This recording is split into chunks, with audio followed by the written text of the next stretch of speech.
It's almost midnight. The party is still going. Someone's cranked the music back up. Drinks are being refilled. A small crowd has formed around the snack table. And in the middle of all that noise, one person quietly grabs their coat and slips out the door. No goodbye speech, no drama. They're not upset. They didn't have a bad time. They just left. Everyone else reads it the same way. Cold, aloof, maybe even a little arrogant. It's the same story we tell about the coworker who never lingers at the coffee machine, or the friend who answers, "Let's grab drinks sometime," with an enthusiastic "yes, definitely," that quietly never becomes a real plan. But here's the question psychologists have actually gone looking to answer. What if we've been reading this completely wrong? What if the very habits we've learned to apologize for, leaving early, zoning out, dodging small talk, aren't social failures at all? What if they're symptoms, not of coldness, of a different kind of mind? 3 separate lines of research say exactly that, and the first one starts with over 15,000 people, and a finding that quietly broke one of psychology's favorite assumptions about happiness.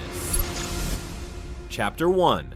The one who leaves early. For most of human history, solitude has had a bit of an image problem. It's what you settle for, the seat left over once the party has already paired everyone else off. So when researchers set out in 2016 to study what actually makes people satisfied with their lives, they expected the answer to confirm what everyone already assumed: more time with friends, more happiness. And for the vast majority of the 15,197 young adults they studied, part of a massive long-running US health survey, that's exactly what they found. The more people socialized, the more satisfied they tended to be. But then the researchers sorted the data by intelligence, and at the higher end of the scale, the entire pattern flipped. For the most cognitively able people in the study, spending more time socializing didn't raise their satisfaction, it lowered it.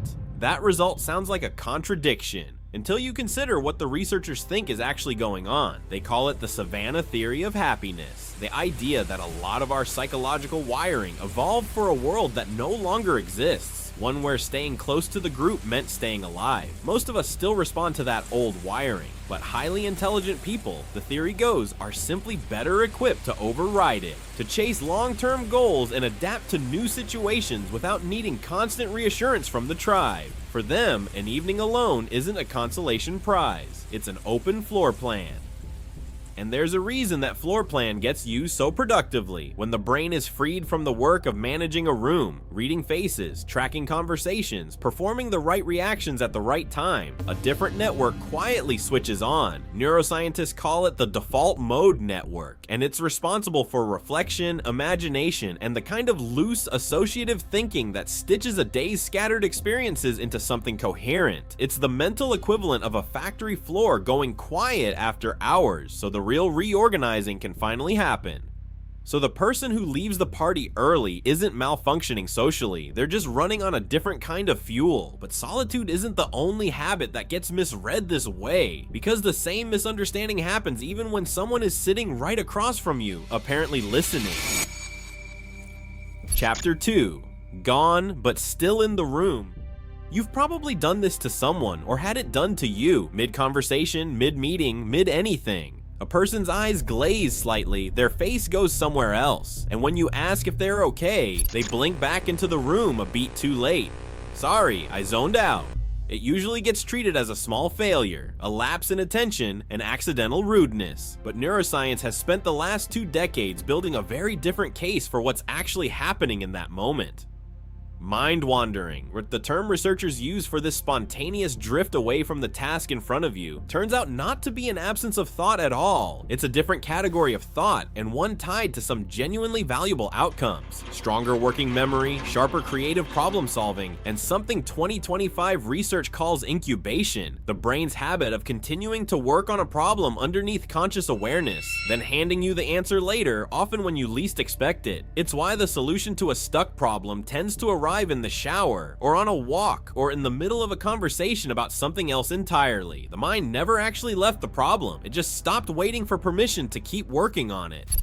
Here's the part that reframes the whole habit though. Research from 2020 found that people with greater cognitive resources don't mind wander less than everyone else. They mind wander more, not because they're less capable of focusing, but because of simple spare capacity. When a task doesn't fully occupy a high-functioning mind, that mind doesn't just idle. It goes looking for something else to chew on. Think of it less like a car stalling, and more like an engine too powerful for the errand it's been given, quietly revving towards something with more resistance. So the zoning out isn't the mind failing to show up, it's the mind deciding the task in front of it wasn't quite enough and going to find something that was, which starts to explain a third habit, one that shows up in the exact moment a conversation is supposed to be the easiest part of the day.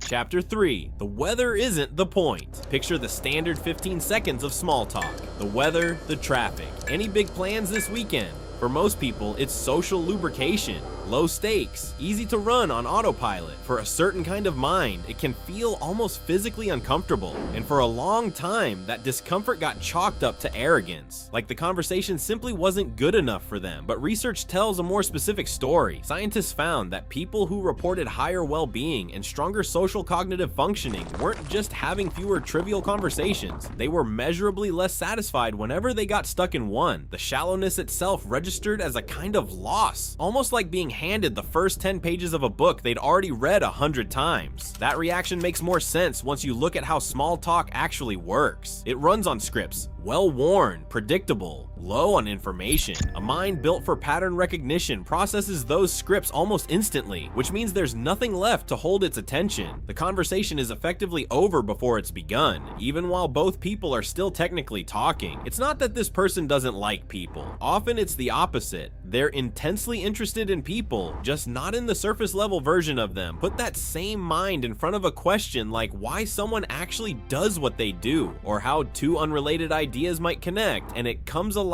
in a way small talk never could. The bar isn't higher because they think less of the conversation. It's higher because their mind needs more to actually engage.